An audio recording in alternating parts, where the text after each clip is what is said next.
Hello and welcome. Now today I'm going to be showing you how to change your front sway bar end links on your Pontiac GA.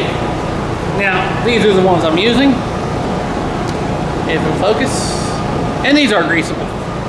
So just get over there, get to work. Now I'm doing the passenger side. Driver side is basically the same step. So, and obviously two different part numbers. One's passenger, one's driver. Alright, now as you can see, right here is one. And there's the other nut we got to remove. Pretty easy to get to. I'm going to show you how to do it. Now this upper one right here, I'm going to take a 7mm because it fits on the end. And that's what we're going to use to hold it. Now the bottom one here is a little odd. It's round and there's so much crud in there I'm not going to be able to do it. We're going to have to do that different. What I'm going to do, take a 14mm. I can loosen it, should be able to.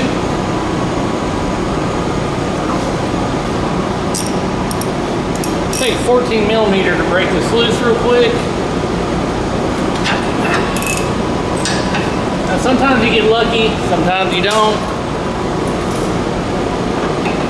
But let's see what happens.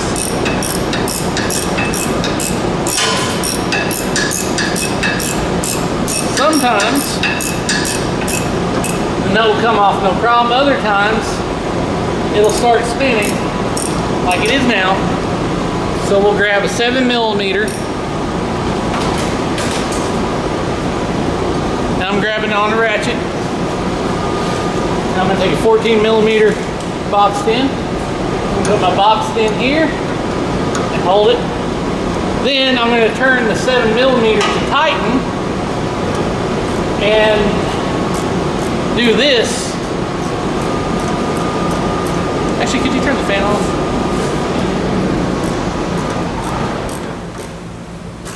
And tightening up the bolt itself will actually cause the nut to come loose while you're holding it, making it a lot easier with that 7mm. Now this is on a stock sway bar end link. Aftermarket's a little bit different, which I'll show you. Of course, there's a bunch of dirt and grime. I try to clean it off with some blaster, but there's still plenty on there.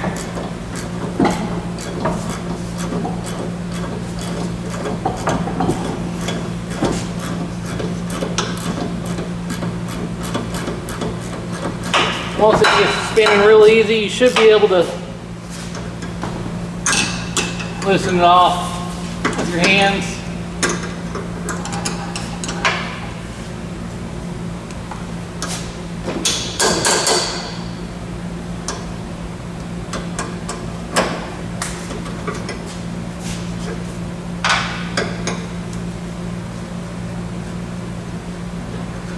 And that is our top. So that's loose. Now the bottom one. Now the bottom one's not as forgiving. So what we're going to do is take the 14mm again, break it loose. Now again, we're going to try to do this without, but it has already started spinning.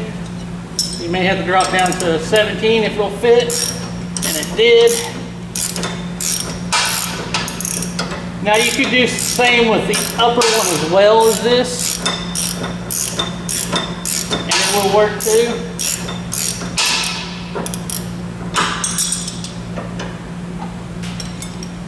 So either way, either a 17 or an 18, depending on what fits it, or the 7mm on the end. I'll show you real quick what's out. As you can see, this is our upper. If it'll focus, it is squared off for a 7mm to fit. This bottom one is not, it's rounded off. So you have to use a 17 down there. So either one works on the top, because it still has that around the edge where a wrench will fit it, but the bottom only one way. So you can see, just like that. Now we're going to reinstall it, which is a Moog. So we will use an 18 and a 15mm on this. All right, now we will set this in there.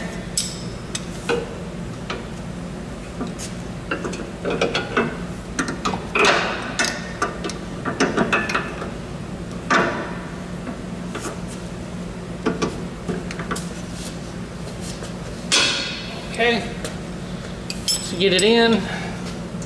Start both nuts on there.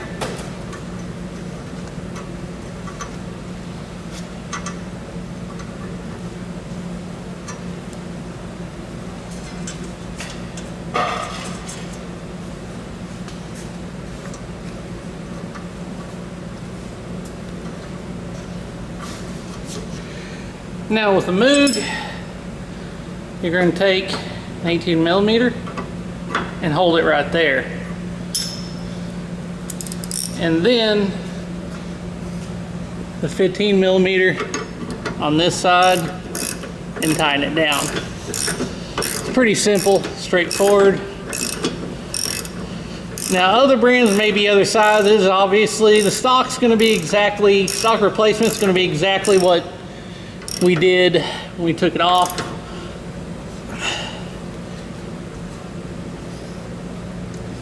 So you're just going to reach up behind here with that 18 and the 15.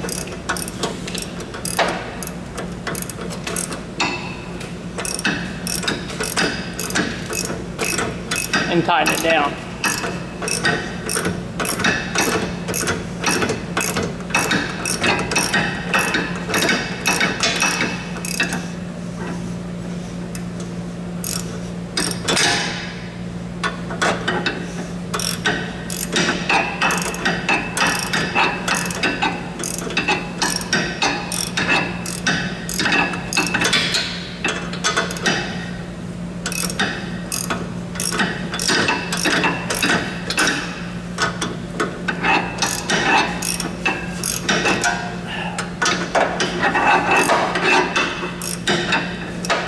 Putting that bar, control arm. There we go.